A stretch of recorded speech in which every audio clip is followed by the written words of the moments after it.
3, we're live.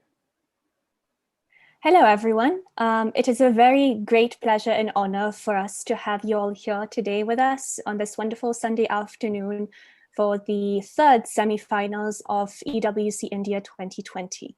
We are very happy to have you all here and thank you very much for your time.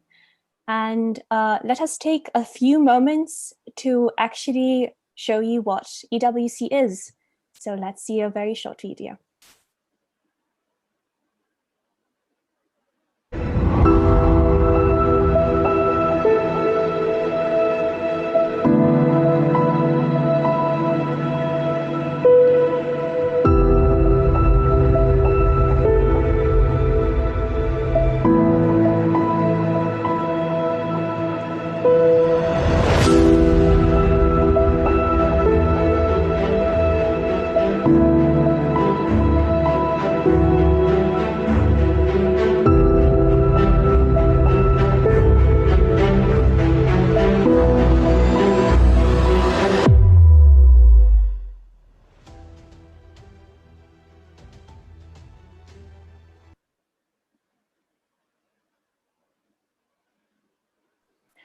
Yes, thank you very much.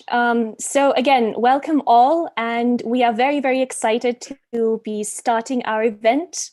First of all, we would really like, on behalf of us as TGELF, as not only the global host, one of the 3 global hosts of the Entrepreneurship World Cup, but also the national organizer for the event, we would like to thank our partners for their great support and help.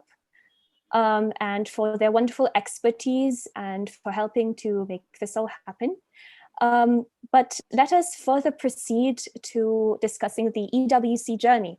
So far, it has been a very exciting enterprise, and we, alongside our partners and alongside our global co-hosts, have actually worked upon creating the world's largest entrepreneurial ecosystem with representatives of nearly 200 countries partaking and actually quite substantial numbers of rewards.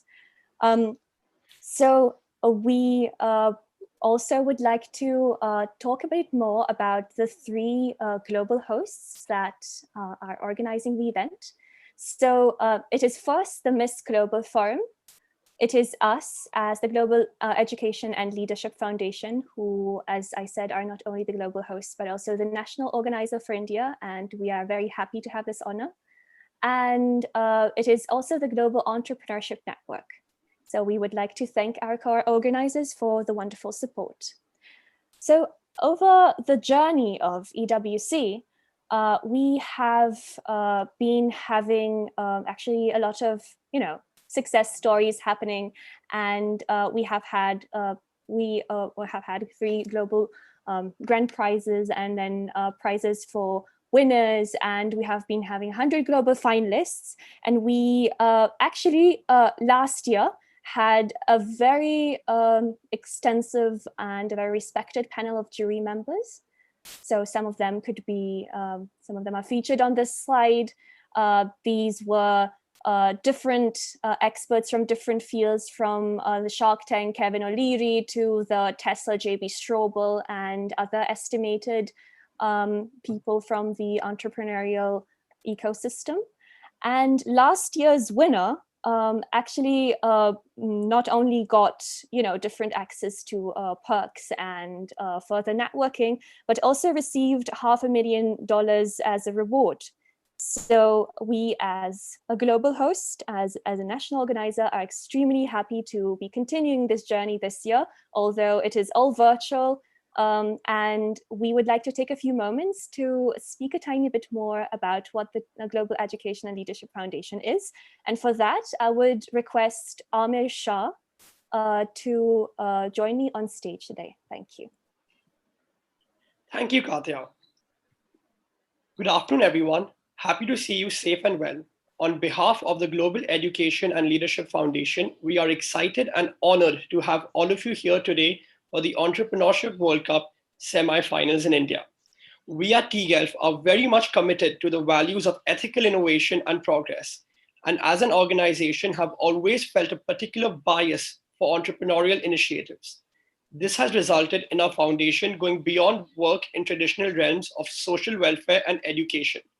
We are present in 14 countries and continue to embolden our efforts, be it through organizing an entrepreneurship school curriculum with the Delhi government or working on high impact initiatives such as the Global Entrepreneurship Summit and Global Citizen India.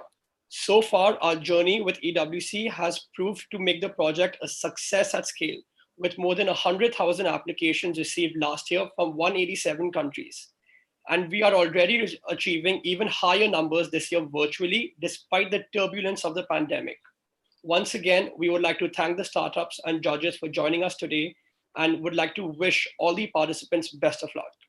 Over to you, Katya. Thank you very much, Amir, for this wonderful presentation. And without further delay, we would like to proceed to actually presenting to you our very esteemed judging panel today. So we will be having, and we are very, very happy to feature 5 experts from their fields who have had ample expertise in the entrepreneurship and innovation domain. So first, we would like to present to you Mr.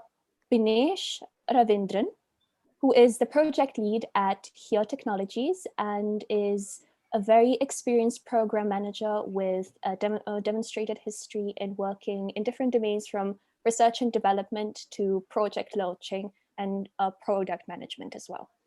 Next, we have Mr. Darshan Doshi, who is the director of adaption and has worked with more than 100 founders of different startups in various roles and fields at Reliance and different universities and other organizations and ecosystems. Next, we would like to present Mr. S.K. Marwa, who is Scientist F of the Ministry of Electronics and Information and Technology. Thank you very much, sir, for being with us today. Next, we would like to present Ms. Sumiti Satnavika, I'm very sorry, who is the IT lead in consumer development and modern trade in South Asia for Unilever. Thank you very much, Sumiti, to be with us today. And last but not least, we would like to present Mr. Venkat Raju, who is a very experienced advisor and angel investor who has actively worked across the globe and who has led multiple entrepreneurial initiatives and is a serial entrepreneur with 3 exits, 2 of which have been in the Silicon Valley and 1 in Bangalore. Definitely, we would have loved to speak more about our judges and more at length, but let us proceed further with our event and with our pitches for today. So we would now like to give the floor to our wonderful participants for this afternoon. The first one being Stylumia. Could you please share your screen? Yeah. Can I have the video permission on, please?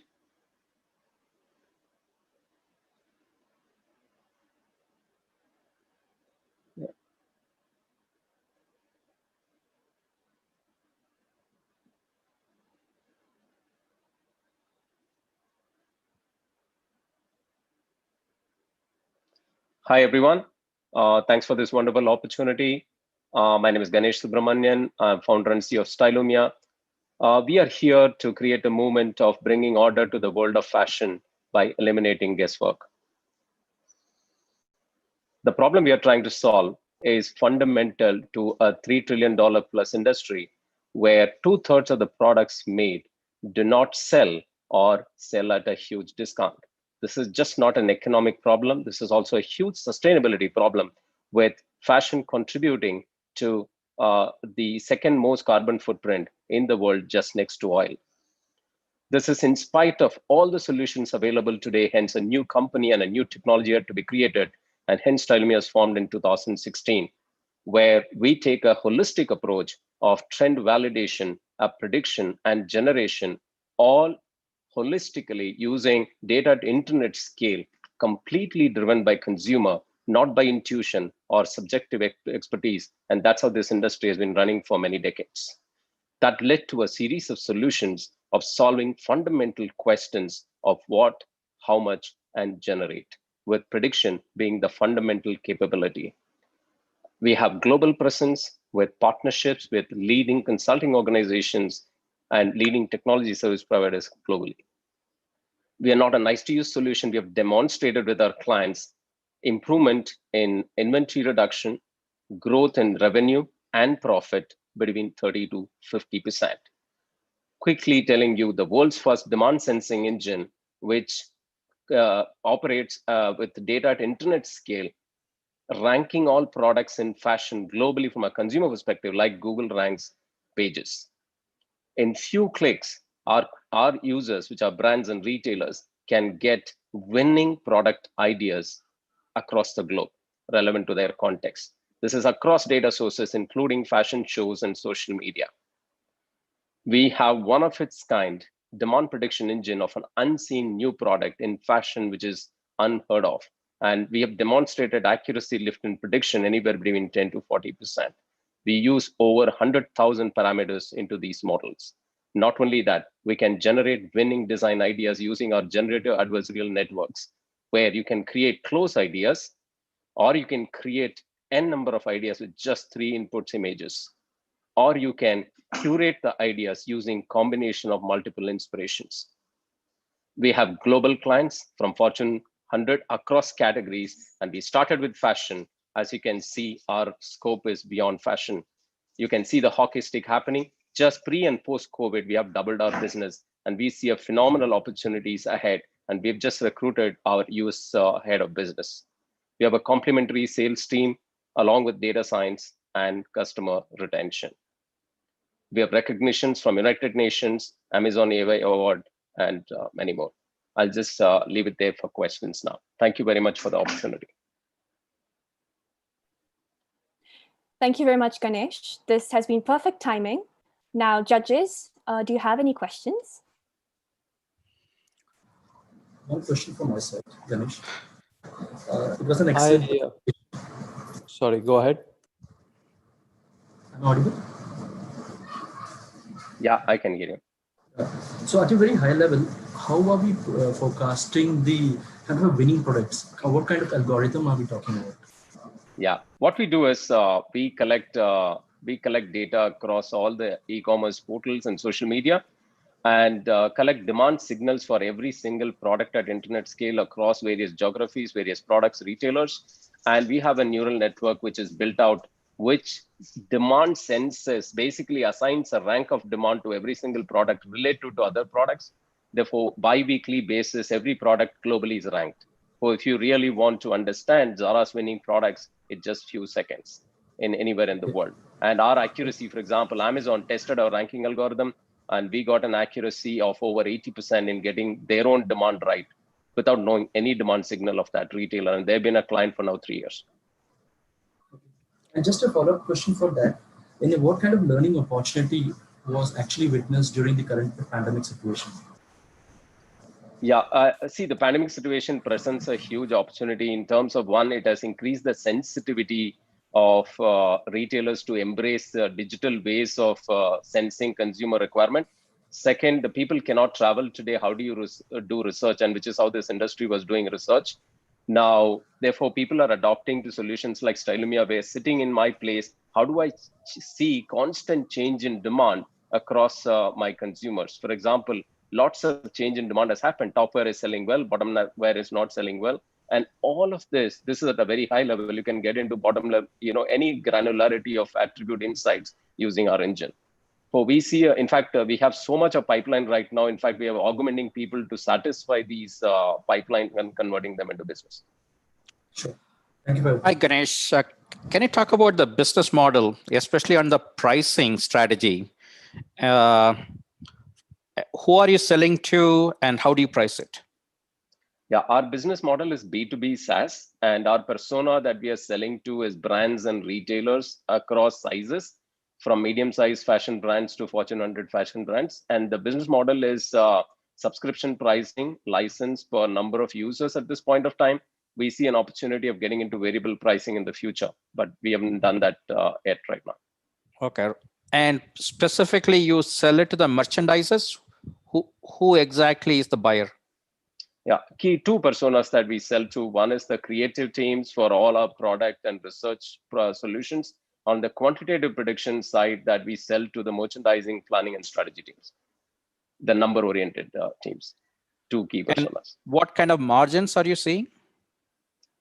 We run with a gross margin of 70% to 75%. Okay, thank you. Hi, Ganesh. This is Darshan. Great presentation. My question is around, before using your product and after using your product, what is the tangible value in terms of dollars that you see your customers benefiting out of this from, right? Yeah. So have you done that kind of analysis? Can you share some numbers, like a before-after analysis? No, absolutely. In fact, we have enough case studies. There are case studies published in the public domain. The areas that we impact is one is revenue velocity, because we help them make the right products. Getting products right is fundamental. For revenue velocity jumps anywhere between 30 to 50%. And these are proven numbers with our clients. Second, we reduce the inventory number of weeks of inventory. And we reduce inventory, for example, from 90 days to close to 45 days. Anywhere around reducing inventory by half, because you got the products right. And the third, when you get in fashion, if you don't have inventory, you don't spend money on markdown. For markdown reduction, anywhere between 30 to 40%. Thank you very much. Thank you very much, Ganesh, for this wonderful presentation. Unfortunately, the time is up. So next, I would request Thanks, everyone. Shailesh. Thank you. Next, I would request Shailesh from Signo to share his screen. Hello. Yeah, good afternoon, everyone. And thanks for giving an opportunity to Signo to present their business idea. So in a simple sentence, if I'll have to define Signo, we hire drivers for the logistics industry, as simple as that. Myself, Shailesh Kaul, I'm a co-founder and chief commercial officer at Signo. So the problem what we are solving over here is, in India, there are 9 million trucks, and out of the 9 million, 28 to 30% are always stranded for the want of drivers. There is a huge scarcity of drivers in the logistics industry. And this scarcity is not in India, it's a global problem. And there is another problem which is interlinked with the problem number one is like there is no professionalism and the skill in this sector. Now to cater both these problems together, we have come up with a dual solution. One is for the fleet owners and other is for the drivers. For fleet owners, we are providing them drivers in a bulk with lightning fast sourcing and deployment through a series of checks and balances like biodata verification. And for the drivers, we are giving them jobs based on their preference and based on their location with a 24/7 AI-based helpline. Now, how we manage through our technology portal, we have an AI-based voice bot, which is hybrid in nature. The AI voice bot does the talking with the driver, makes its basic profile. Bot conducts the interview and deploys, assigns the client within 60 seconds. Then assign the supervisor to the driver. Supervisors take the driver to the digital KYC verification and deploys him on the truck. And the continuous tracking takes place from attendance, start, end date, trip time, distance covered, and all. So the entire life cycle management of the driver is being handled through this AI voice-based technology. Our 75 to 80% of the operations are being handled by this AI voice bot, which is being packed by 8+ languages. So far, we have been catering to 15+ clients with 30+ clients in the pipeline. We are present there in 6+ metro cities. We have our drivers have driven more than 21 lakhs of kilometers. So our blue chip companies are like the blue chip companies we cater to is Amazon and the KTR to the IKEA through the partners like DHL and DLR. We are targeting this market at 1% share, which translates to the business model to $1 billion.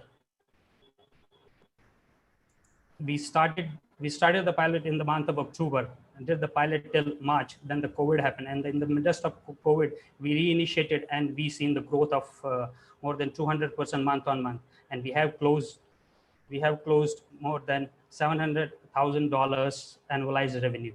So just to summarize, we are providing drivers to the logistics industry through our AI-based technology. We are targeting $1 billion market. The clients are DHL and IKEA. Thank you. Open to the questions. Thank you. Thank you very much, Shailesh, for the perfect timing and for the wonderful presentation. Any questions from our judges? Shailesh, one question from my side. I just wanted to understand which platform of map location data you are using for your fleet management. Can you repeat the questions again? Sorry.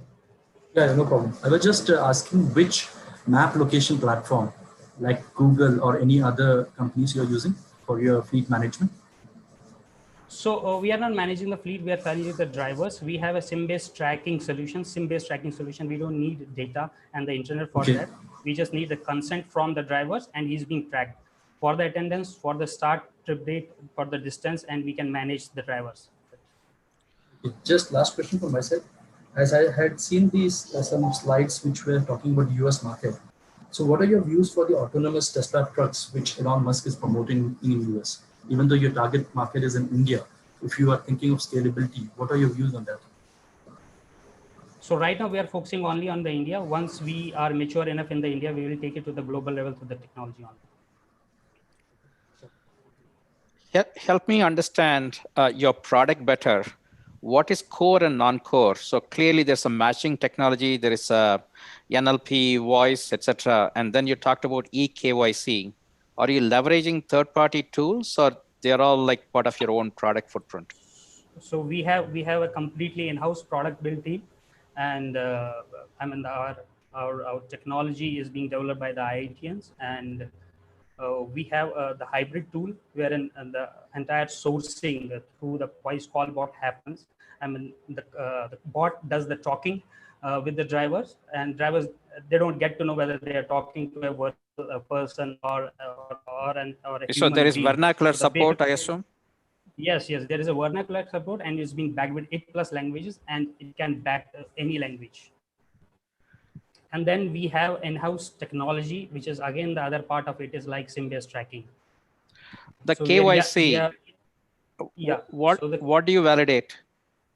So we validate majorly 3 parts. One is the PAN card, Aadhaar, and the driving license. So we get the details from the drivers. We match it through our algorithm, whether the details are correct or wrong. And do you follow the video KYC based on recent guidelines from our? We have a facial recognition, and through which we assess whether the person who is uploading the data is the real person or not, is the actual person or not. Yeah. Okay. Thank you. Thank you. This is SK Marva. What is the process of recruiting the drivers, and how you ensure the safety and those aspects?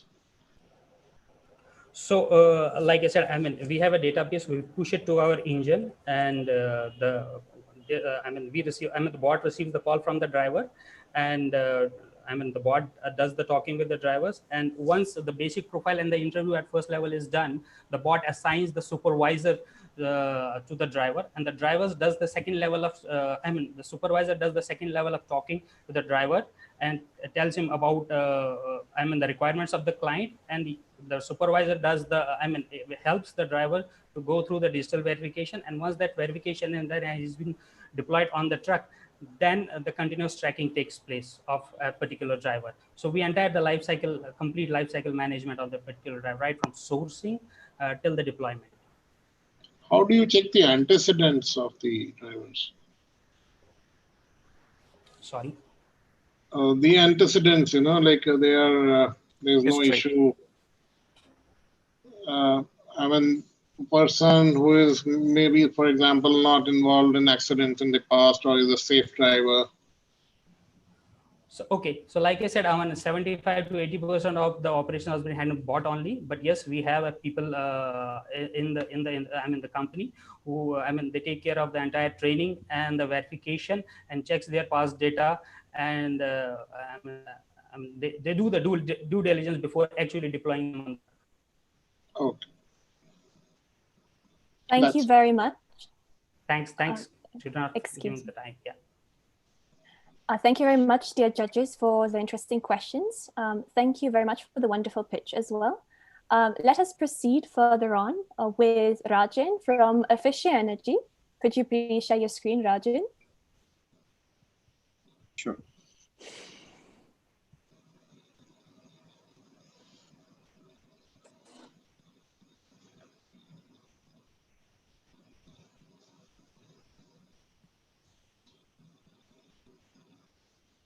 Hi. So,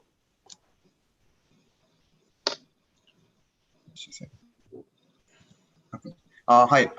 So, Efficient Energy is my company, and we are formed. We have been formed to change the way in which electrical networks are managed in commercial and electrical facilities. In the next 3 minutes, I'll walk you through our journey. We have been fortunate not to, with Karthik and myself, having lived and breathed our professional lives spanning more than 2 decades amidst power systems and electrical distribution networks, the calling to manage it differently was imminent, and Ramas joined us to bring the strategic direction. We've been also fortunate to have a lot of awards and seminars in our journey that we have done over the last 5 years. And we also have had advisors who are very experienced and almost as co-founders for us. Now, because the symptoms that you find in these electrical networks, that's the problem I'm talking about. The electrical networks are around all of us to see, the changing electrical networks, from automation to power electronics and everything. And that increases the risk to various facilities, be it a reputation of a 5-star hotel who is facing failures in their elevators, or a data center, a second largest data center in the world, wanting a peace of mind electrical asset testing. All of them, they need to mitigate their risk in their electrical networks. And more importantly, this is a more difficult and a costlier problem to solve. So what they happen is these facility managers, they hit the energy board, as we call it, continuously. And because of the traditional approach that they take to solve the energy board. So what we bring to the table is a solution called as Secure to spot and navigate the energy board very differently based on regulations and best-in-class practices. It's an acronym for safety, efficiency, compliance, quality, and reliability. This is a very high-level view where we have IoT-based sensors, we have mobile and cloud applications, all of this coming together into an engine to help the customers navigate through the energy board. And the business model is over the entire life cycle of a facility, from greenfield to an operational to expansion stages. And the secure offerings consist of wide range of power quality studies to power system studies and many more. The offerings as such are in 4 different areas on safety, compliance, audits, when facilities are in an ICU, or they have needs to power monitor different applications. And it's a simple recharge, run and grow model for all our partners who use this secure platform. And till date, we have been fortunate to have had 500 unique health parameters monitored at 45,000 electrical locations in 200 plus facilities, identifying faults in more than 8,000 locations that we have found. While as founders, we sit on the national standard formation committees, and we have at the same time, we have the patronage of a lot of consultants and contractors across 15 plus sectors, helping to serve more than 200 plus facilities till date. So that's from me. Thank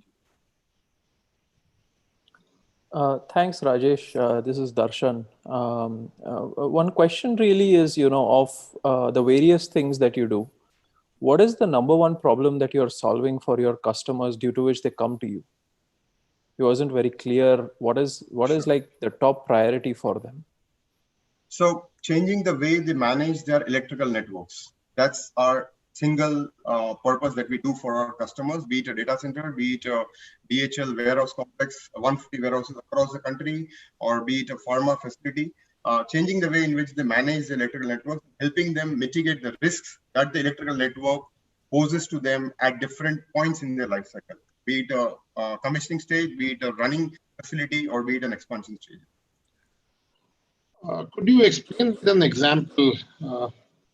So We have, for example, DHL. If I take example of DHL, it has 150 warehouses across the country. What we are doing is we are helping them to proactively manage their compliance with respect to electrical safety. We are helping them to manage their efficiency of the facilities. We are helping them to solve electrical problems which are coming up in their facility and identify all the gaps and give them actionable recommendations to be able to help them plug all these gaps.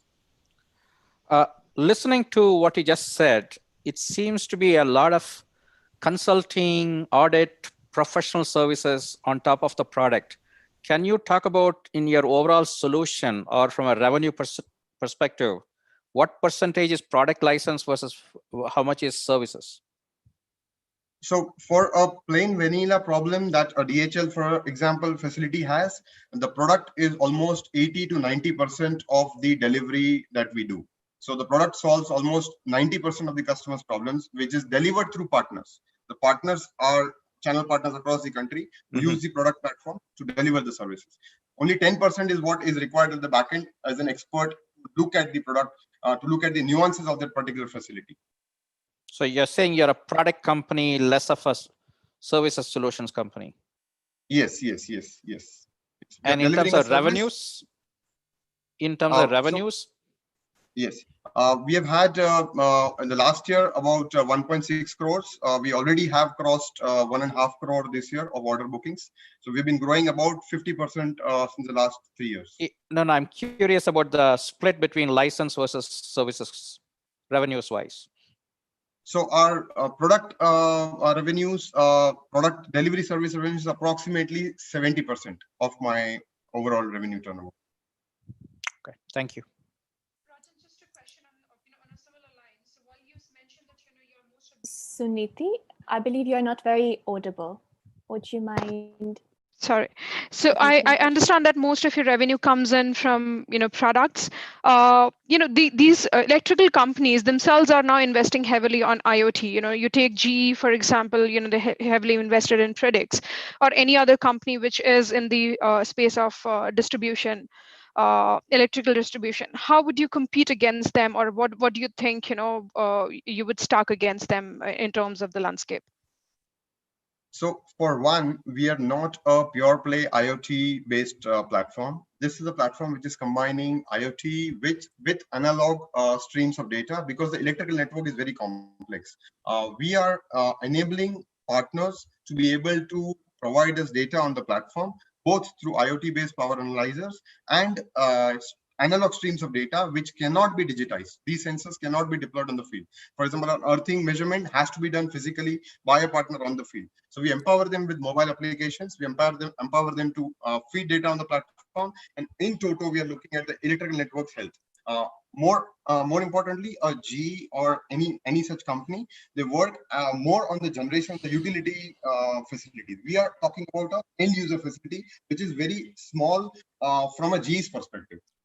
We are at the bottom of the pyramid, if I would say, to solve the problem for the large number of SMEs that we have in the country. Thank you very much, Rajan, for the wonderful pitch. Unfortunately, we are getting a tiny bit overboard with the time. So next, we have Minion Labs represented by Gokul. If you could please share your screen now. Thank you. Sure.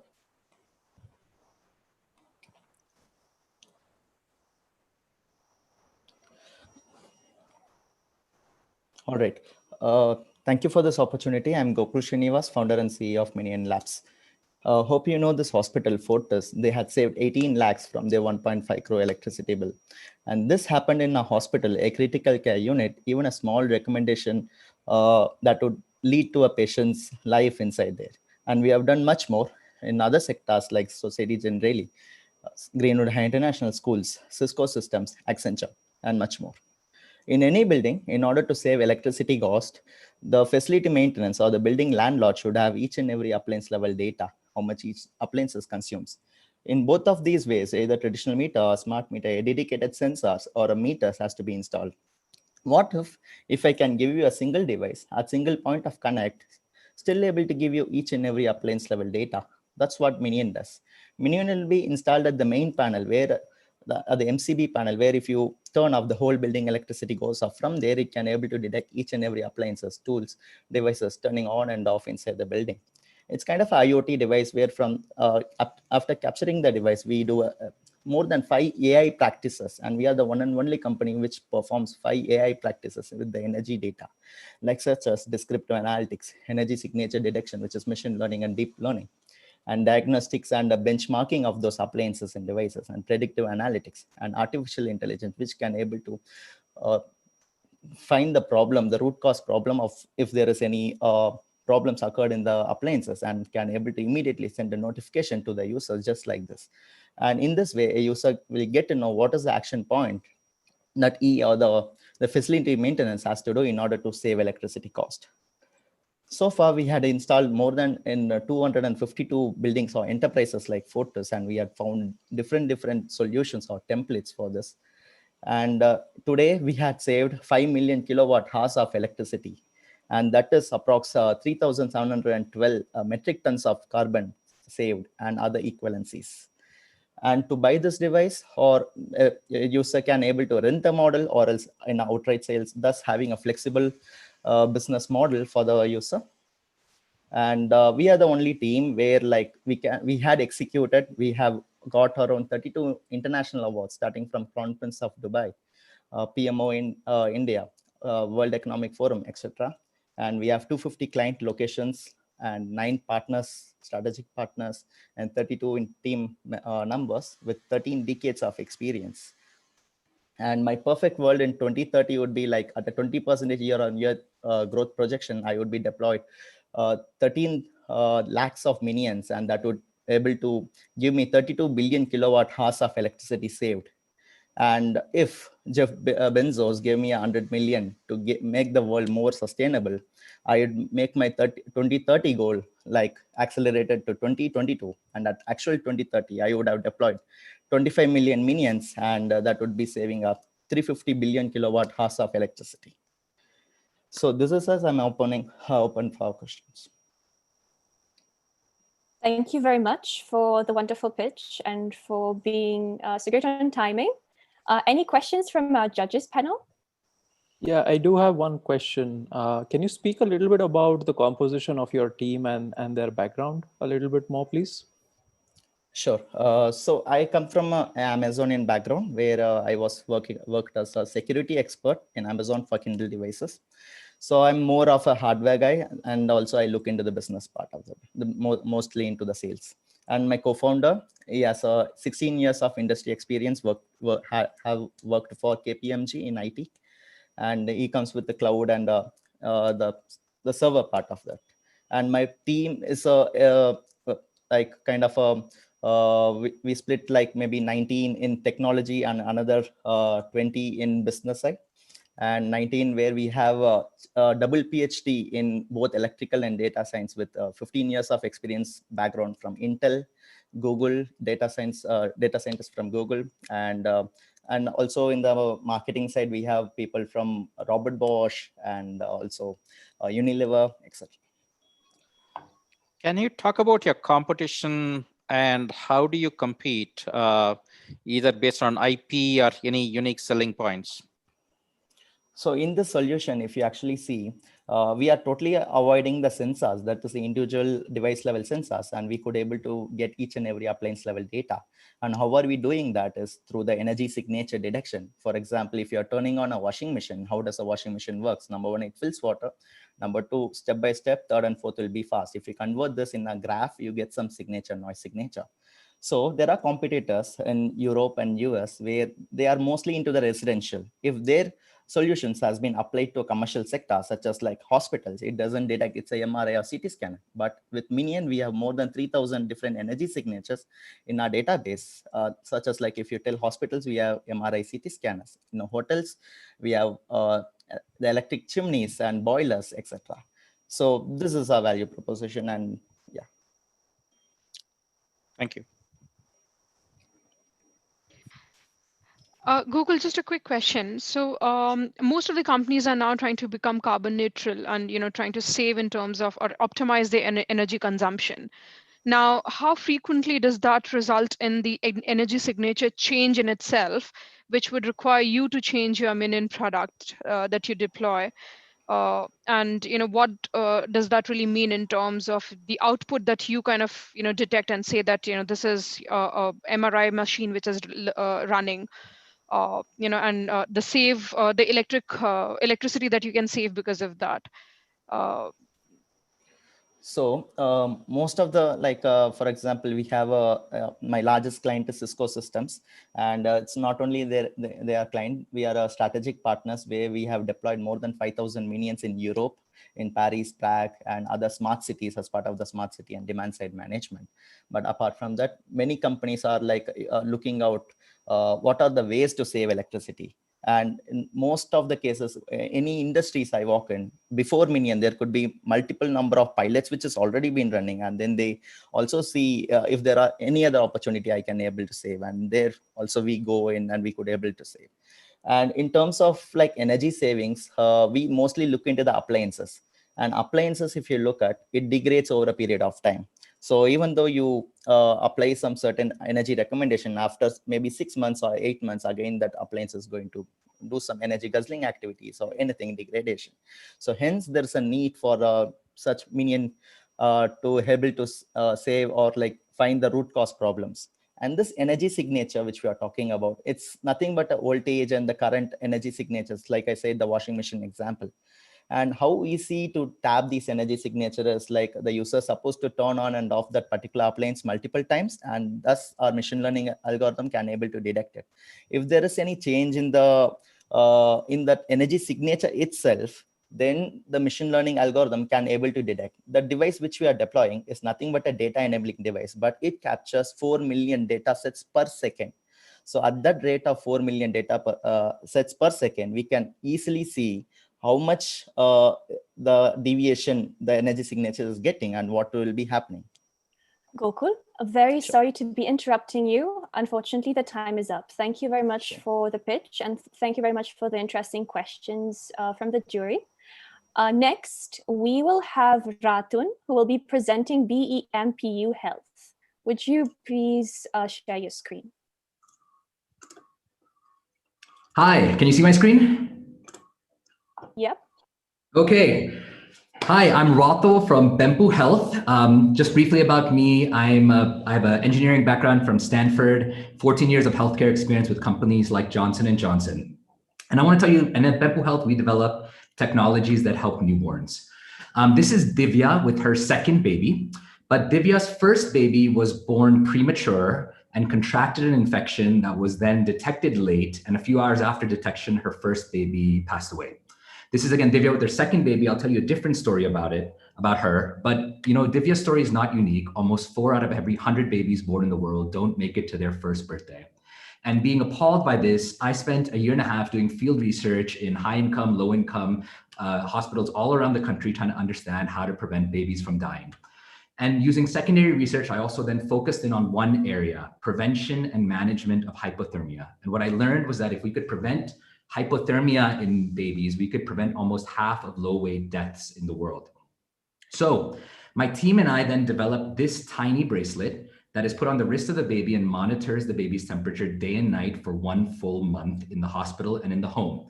And if the baby is warm, the bracelet keeps blinking a soft blue light. If the baby is ever cold or hypothermic, it sounds an alarm, blinks a red light. It wakes up the mother or the father so they can do skin-to-skin care and warm the baby well before the baby has low blood sugar, trouble breathing, any permanent injury or death. And when the baby's warm again, it blinks a soft blue light. But in certain cases, like what happened with Divya's second baby, the bracelet stayed red for 2 hours, implying the baby was unable to be rewarmed. Divya took her baby to the hospital. The baby was diagnosed with an early stage infection and was easily treated with antibiotics and survived.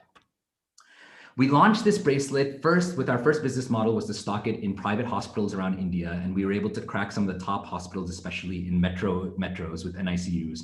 But really, we caught the attention of UNICEF, which has a vision to reduce death for newborns, especially in the home.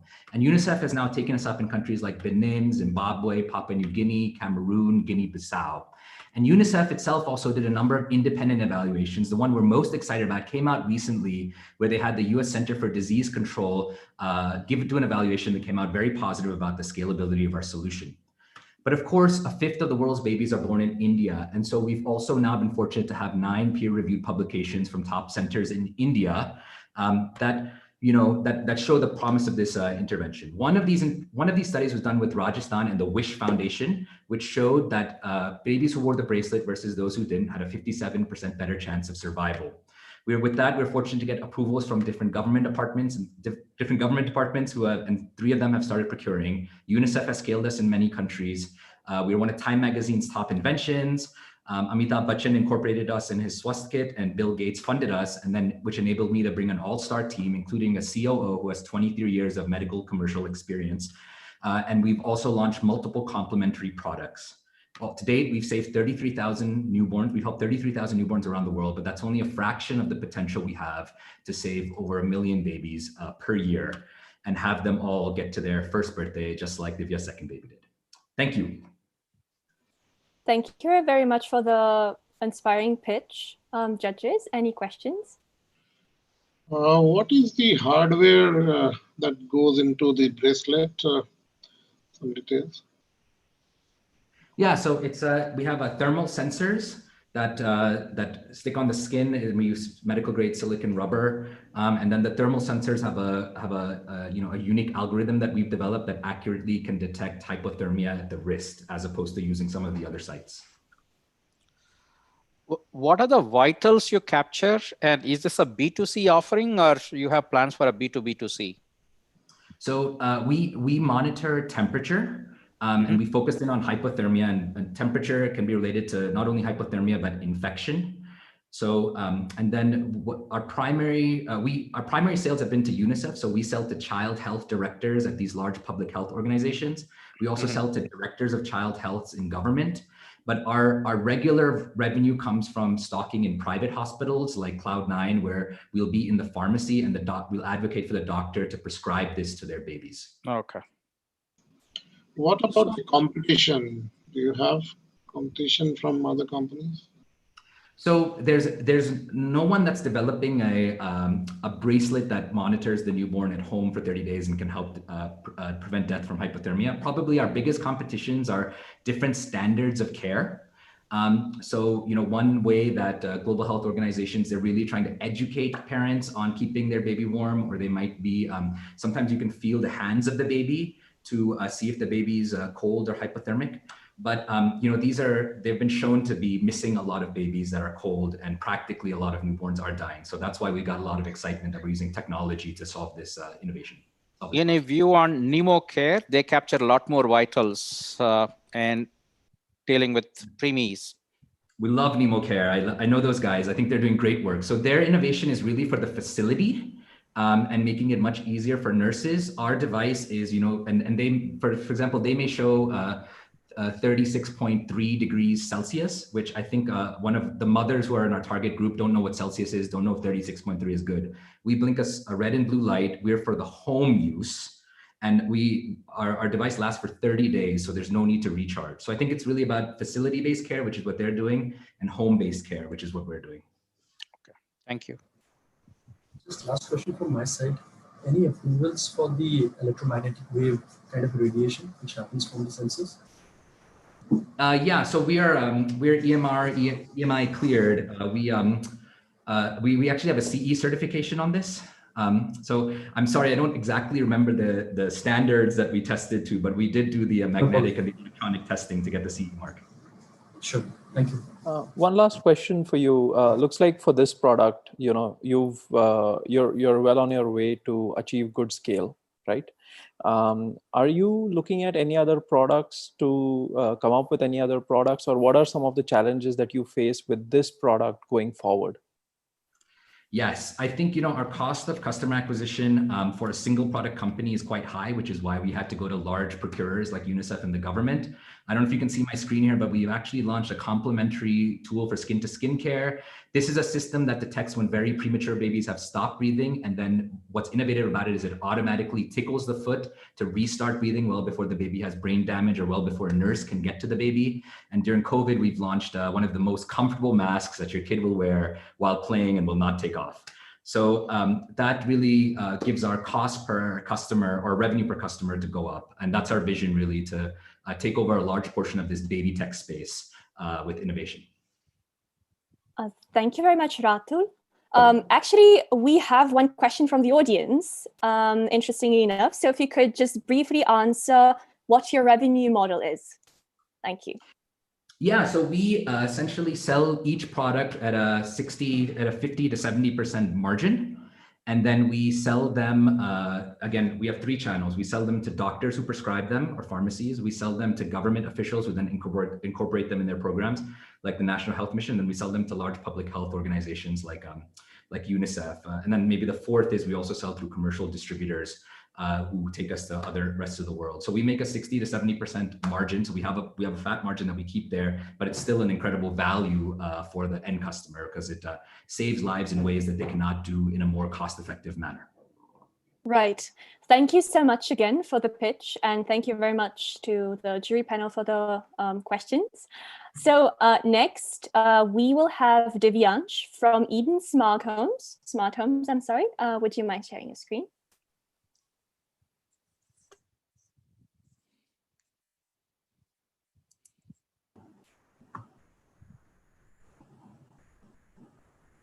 Hello. So hi, my name is Divyansh Mathur and I'm the co-founder of Eden Smart Homes.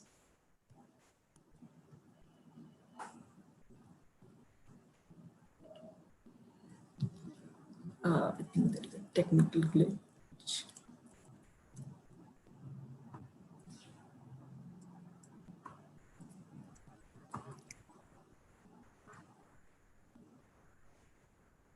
Don't worry, Divyansh. We will restart your time when you're ready. Just give me 1 second. Yeah, hello. So sorry for the glitch. My name is Divyansh Mathur and I'm the co-founder of Eden Smart Homes. So I'm a fresh 2020 graduate and we have built a home automation company. So we are a team of fresh IIT graduates. I have my co-founder Pranjal Kacholia with me. He is my batchmate and both of us graduated this year and we have started this company. So at Eden Smart Homes, we are actually focusing 2 target segments. First are the homes. So we have an ML-based algorithm that sits on the top of IoT hardware and that makes all your existing appliances smart. So there are multiple companies in the home automation space. What makes us different from them is that we are able to actually deliver real-time recommendations on the basis of past user experience data, right? So that is for the home segment. For the corporate offices, we have an IoT-based software solution that dynamically regulates ambience parameters, delivering power savings. That starts with HVAC. So we are looking at AC regulation to start with, and then going forward, we plan to incorporate more.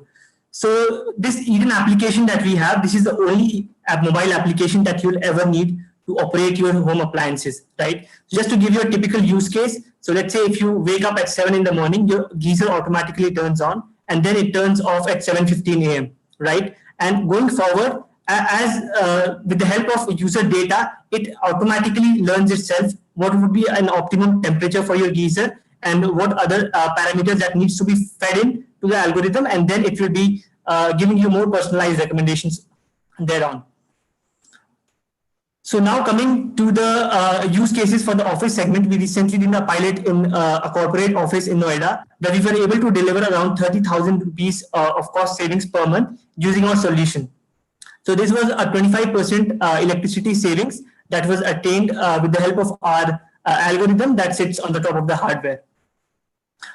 Key competitors are especially in the global tech companies like SmartThings, Nest, etc. that are building technologies which are standalone smart, right? But we are doing it for the Indian segment, wherein our solution is retrofit. That is, it is doing it for the appliances that are already installed, right? So the hardware device that we have that gets retrofitted on the switchboard, and then it can make all the electrical appliances that you already have in your house, it can make them smart. Other electronic companies like Schneider, Havels, etc., they also have their own technology, but they're mostly offering wired solutions. How we are differentiating is that we have a wireless-based models. Our go-to-market strategy is basically divided into 4 channels. We have the distributorship model, wherein we plan to establish distributors pan-India. We currently have 10 of them. The second would be licensing deals. So we are currently in talks with Tata, where we are automating one of their corporate offices in Jamshedpur as one of our pipeline clients. And then we have builder channels, where we are partnering with big real estate apartments, and we plan to sell our solutions to them. And then we also plan to go ahead to new customer segments in due course of time. So the main USP of our product lies in the fact that the algorithm learns itself from the user data in real time. You do not require a hub, that is typically the case with other automation solutions. And we have reduced the latency time a lot, which also means that this is more user-centric and customer-centric, basically, yeah. So where we stand currently, so currently we have recently raised around 150K seed funding just last week, and we were featured among top 30 startups by Inc. 42. We are selected among top 100 startups globally by Y Combinator 2020, and we are recognized by government Startup India program of the Government of India. Yeah, so that's it from my side. Thank you. Thank you very much, Divyansh. Now, any questions from the judges? For going to market, you prefer greenfield, new buildings opportunities, or retrofitting? Where is the sweet spot for you at this stage? Correct. So for the B2B segment, we are looking at the new buildings that are coming up, because we are partnering there with the real estate establishments. And for the D2C customers that we have, for there we are looking at the retrofit solution, because there are a lot of homes that are already made in India, around 10 million of them. So we are targeting them with our retrofit solution. Can you do justice to both segments? Can you do both B2B and B2C? Yeah, till now our revenue split has been around 60% has been B2B and 40% has been B2C. So we see both of them going forward fairly good enough. Okay. Divyansh, first of all, congratulations on starting a company, just out of the college. Quick question, on 2 fronts. One, you yourself mentioned that, the companies like Havels or Wipro, who are now building smart solutions, would be a competition for you. Do you have any plans in terms of a tie-up or kind of a partnership with them, because they already are existing, having appliances in the existing homes? So are you looking to have like a tie-up and a synergy-based relationship with them instead of treating them as direct competition only? Yeah. So we are also in one of the go-to-market strategy channels. We have licensing agreements. So we are also already in talks with Schneider Electric, and we have initial talks with Havels. So the idea there would be for their electrical appliances that they have, which are not smart in themselves. So we'll be deploying our solution on top of that hardware, and then the existing appliances can be made smart with the help of our solution. Just to follow up from there, a very similar solution like a British Gas would have in UK, where they, literally track every single electricity spent within a household. Are you also looking to have tie-ups with, the government organization or, the electricity board, local electricity board in the individual, districts? Because they can then help support, an end-to-end, visibility of B2C segment that you're targeting. Yeah. So as I mentioned, this will be the only super app that you'll ever need. So we are already in talks with the electricity state departments. We have made collaborations with NPCI. So for the electricity bill payments, we are already in the process of integrating that. And for other government projects, like we have a solution for the farmers. So wherein we are deploying a GSM-based module. So what this module does is that they can remotely control the watering facility as well as the power solution for their crops. And this is where we are looking at from the government's perspective. Thank you very much. Unfortunately, the time is up. Thank you for your pitch, Divyansh, and thank you very much to our jury members. So next we have Big Things, which is represented by Shivang. Can you please share your screen?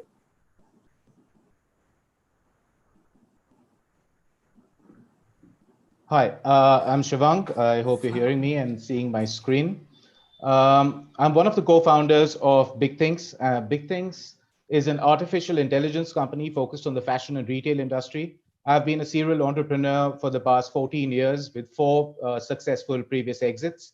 And Chandralika, my co-founder, has been in the corporate space as one of the executives in a multinational corporation before this.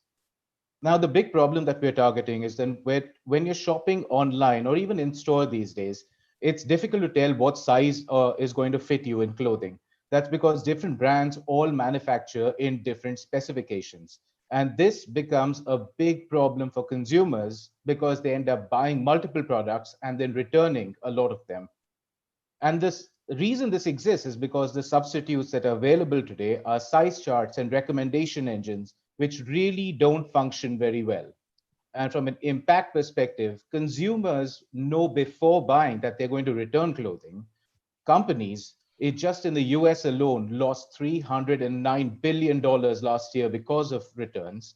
And this is close to $1 trillion globally. And from a climate perspective, 84% of these end up in a landfill or incinerator. For the world's second largest polluting industry, that's a huge sustainability point.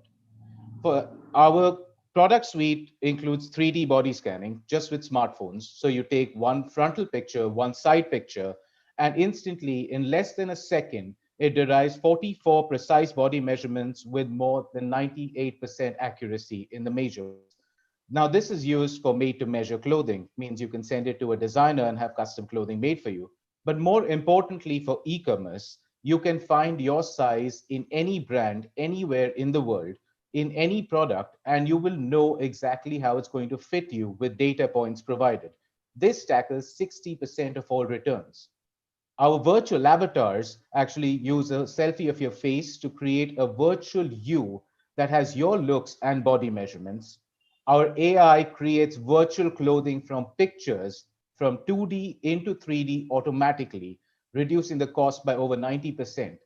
And you can then, as a consumer, try on products instantly, see how they look and fit on you, change different sizes, and when you buy, you don't end up returning. We've been responsible for one of the world's first virtual fashion shows at the New York Fashion Week in June, and we're doing another one in 5 days, again at the New York Fashion Week, using all our own technology. The business model is a pure B2B SaaS model that works with fashion retailers. The market size that we're looking at in terms of just the body scanning is over $1 billion addressable. And in avatars is over $2 billion addressable market size for us. We've won the world's biggest awards in AI and several publication recognitions internationally. Thank you, and opening it up for questions. Thank you very much, Shivang, for the very topical pitch nowadays, especially in the era of e-commerce. Judges, any questions? On one point, sure. It actually looks good, in fact, in terms of 2D to 3D avatars. But how probably is the possibility like AR or MR can also be integrated in the future? It's compatible with AR and MR because once the avatar is generated, it can be displayed on any AR or MR device in your own surroundings. In fact, one of the non-core functions that we ourselves offer is AR at this point of time using these avatars. Great, thank you so much. Can you share a little bit about what all integrations or which e-commerce websites you already integrated with, or still in the early days? So we have several different customers. Mostly we operate in Europe and the USA, but have customers in different places internationally. Among the brands that we've integrated with Anna Rain in Singapore, we are in the process of onboarding and integrating with Max Mara in Europe, and several large other retailers around the world, which are household names, but due to NDAs, unfortunately, can't share this on a public platform. Can you talk about your competition and how you differentiate yourself, especially from a technology standpoint? Absolutely. So from an artificial intelligence standpoint, we have a few competitors in the body scanning space for mobile. And over there, we differentiate ourselves by in every category, just by having better technology. So in the body scanning space, most competitors use computer vision, whereas we use a computer vision with machine learning to end up giving a backing which gives consistent accuracy. For virtual avatars, again, a technological advantage. Competitors take 30 to 60 minutes to generate a realistic virtual avatar. We take 5 seconds. And finally, in the clothing space, there is no other company, at least that we are aware of in the world right now, that takes 2D pictures to 3D clothing accurately and on a mass scale. Again, a technological advantage over there. Okay, thank you. Any more questions from our judges? I believe not. Thank you very much, Shivang, once again. And now we would like to, yes, right. We would like to present NebelArc. You're sharing screen. Please proceed. Thank you. Good afternoon, everyone. Hope everyone is safe. Most of us would have seen these sort of placards very recently in our lives, and we are all experiencing a glitch in our supply chains, which simply suggests that our supply chains need to be transformed because, especially thanks to the COVID, it's a challenging opportunity for product-based companies to really think through about the onset of bullwhip effect and impacting the supply chains of future. My name is Akhil Srivastav. I am the co-founder and strategy head for NebelArc. I hold a master's of business from Stanford and work with other two co-founders from IIT. We at NebelArc, when looked into the trends, so I worked for 3 years specifically with Professor Hao Lee in Stanford, demonstrating and understanding where the trends for the overall value chain is going to be. And what we see is that between now to the next 3 to 4 years, and maybe more accelerated now because of the onset of COVID, there are several demands which are going to come from manufacturing players, from logistics players, from anyone who is holding a digital physical supply chain to a digital footprint. We took forward and looked that people are looking forward on process reliability, cost of operations, better productivity, and improved throughput, and hence emerged NebelArc. NebelArc is a way to solve supply chain glitches and issues by enabling enterprise with preemptive decisions making through IoT and AI-driven solutions. When we went across and checked with the various chief supply chain and procurement officers, everyone wants 24/7 control. Everyone wants a data-driven predictive analysis. Everyone talks about big words like AIs, MLs, right? And they want it customized for their company. And hence, at NebelArc, we came up with a very simple thought process of first acquiring data, because people think they have the data, but either that's latent and dated, or it's existing in various different formats like an Excel sheet, an email, a phone call. And hence, we wanted to acquire data. We looked at describing the entire analysis of the data and then predicting and prescribing it. Given that, we launched 4 different threads of our company for orchestrating the supply chain, looking at a hardware, which is a patent utility pending hardware for us, is capable of doing any thermal shock, temperature shock, tilt shock, vibrations, navigations on all the 3 platforms of logistics, which is land, air, and sea. We can go into competitive analysis of how this product is better. But more importantly, we now launched the insights, our AI, and put it on the cloud. For that reason, we are servicing Indian defense services with our devices. So that's a proof of the pudding to understand how the NebelArc services could really be helpful. Our advantage is very simple: ease of use, AI-driven, enterprise scalability, plug and play, and military-grade data security. We are currently agnostic to the companies. However, we feel ourselves to be very present in manufacturing, shipping, retail, and warehousing. And given the onset of pharma and cold chain management, we see a sweet spot for us to deploy a technology. Till date, we have done a revenue of $365,000 as of last year exit. And we have very active POCs with FMCG players, retail, maritime, equipment manufacturers, telcos, and chemicals. Look forward for the questions. Thank you very much, Akhil. Now, any questions from our judges? Akhil, what's the platform that you're using as an underlying architecture for doing the ML AI? Is it one of the standard solutions that's available out there? Is it in-house developed? It's an in-house developed. So I have a team of 15 engineers right now who have in-house developed the entire platform, because our patent utility pending IoT gets incorporated using the technology into ERPs, and hence we have to customize it on the starting point. So how would you stack up against the biggies like Microsoft or IBM's, who are in the space of IoT and machine learning solutions that they're providing, and the industry leaders like Predix platforms that's out there? Yeah, great question. So these companies are complementary to us.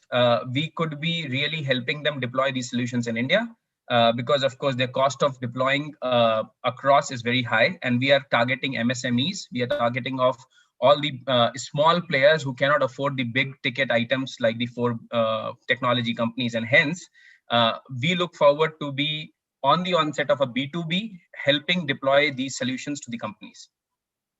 And it's a very big scale. I mean, everything is a product-based company at this point. So it's a big, wide pie, which is increasing every time. So everyone will have their own share of pie.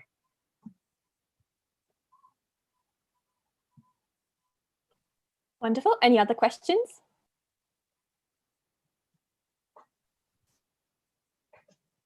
I believe there are none. Thank you very much once again, Akhil, for your wonderful pitch. And thank you, jury members, for the questions. So we believe these are all pitches for today. Thank you all so much for sharing the insights on your wonderful projects.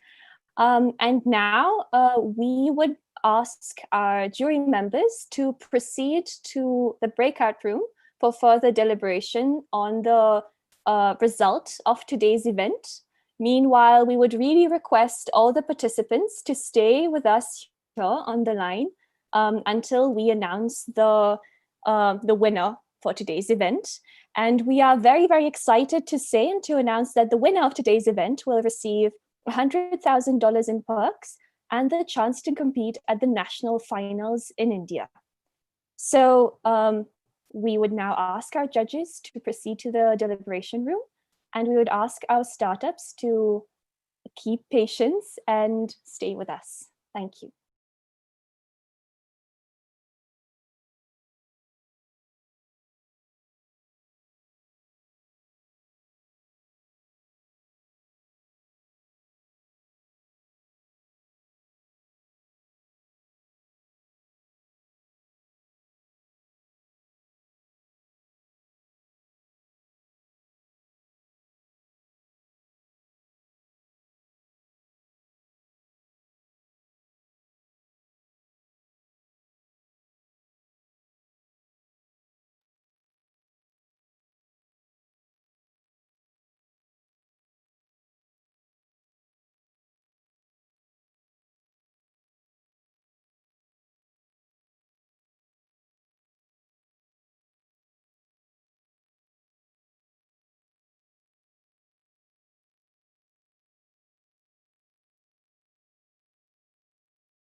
Thank you very much all for your time and for your patience. And thank you very much for waiting. So we are very happy to let you know that we do have the results already, and we do have a winner for today. However, before that, we would request the members of our honorable jury panel today to say a few words about the event and about their impressions. So let us start with Mr. Binesh Ravindran. Sir, would you mind saying a few words? First of all, thank you to EWC and all the hosts all the jury members, and all the innovators. In fact, it was a kind of a great pleasure to actually to be part of this journey. And one or two takeaways which I want to take away from this timeline is that all the innovators were really have that kind of passion to showcase their product.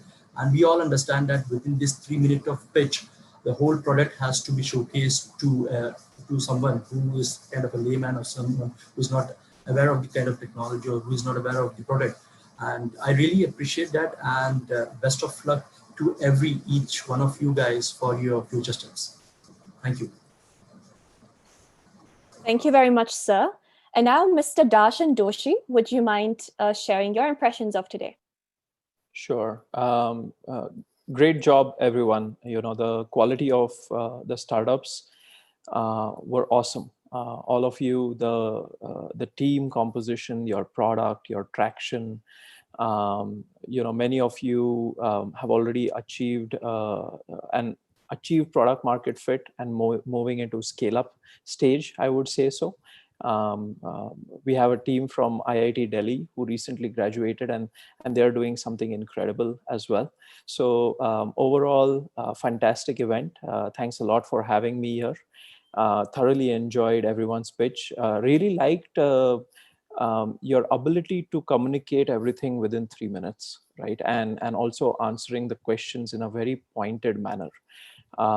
It was not easy to if I may even call that judging the startups, right? But within the judges, we had our own conversation quickly right now. And so all the best to all of you. And if there's anything that I could or we could do, please do reach out. Thank you. Thank you very much, sir. And now, Mr. S.K. Marwa, your turn. Could you please share a few words? Thank you. It was indeed a wonderful experience, wonderful evening, and the passion with which all the entrepreneurs, the innovators, they gave their presentations, and to to pitch this in 3 minutes, it was a challenge, and everybody rose to that challenge. And I wish each one of you all the very best in your endeavors. Thank you. Thank you very much, sir. Mrs. Suniti Satnalika, would you mind to share a few words of your impressions of today? Thank you, Ekterina, for the opportunity to kind of come over on this platform. A very good session, I would say, and some very, very good, interesting startups which came over and then had showcased and presented their products. As people mentioned, it's really difficult, to kind of present your thoughts in 3 minutes, and you're really trying to present the full picture. To an external person, you're almost trying to sell it in 3 minutes. It's a brilliant, job done. It was a very good session because it had a mix of people who had almost done startups and have exited this area before, and we also had people who were like fresh graduates and doing this for the first time. So it was a good mix.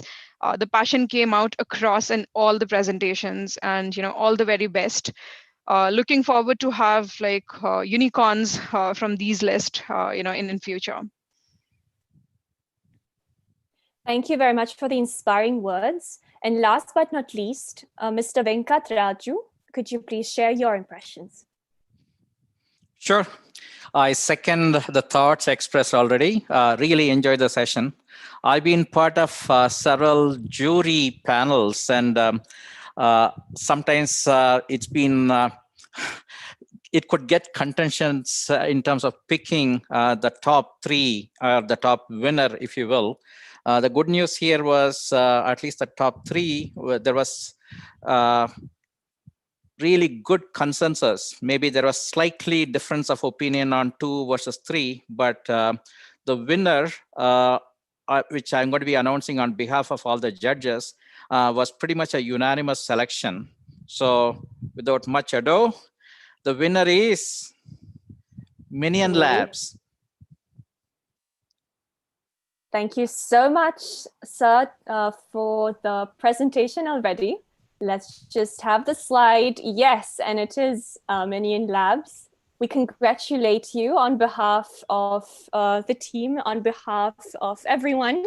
Thank you so much for your inspiring pitch. And you are the national finalist for India. Now you will be proceeding to the national finals. That will be happening next week. Congratulations. Thank you all once again. Thank you all to the startups that were pitching today. You had really multifaceted and amazing ideas that you presented. Do stay tuned towards the event results, and do stay tuned further on in regard to the next steps. And thank you very much to our honorable jury members today as well for your time. And we look forward to seeing you all once again. I think this has been a very interesting and great Sunday evening. So thank you all so much on behalf of the global team and the Indian national team. So on that, I think we can sign off. Thank you. Bye-bye. Thank you. Thank you, everyone. All the best. Thank you.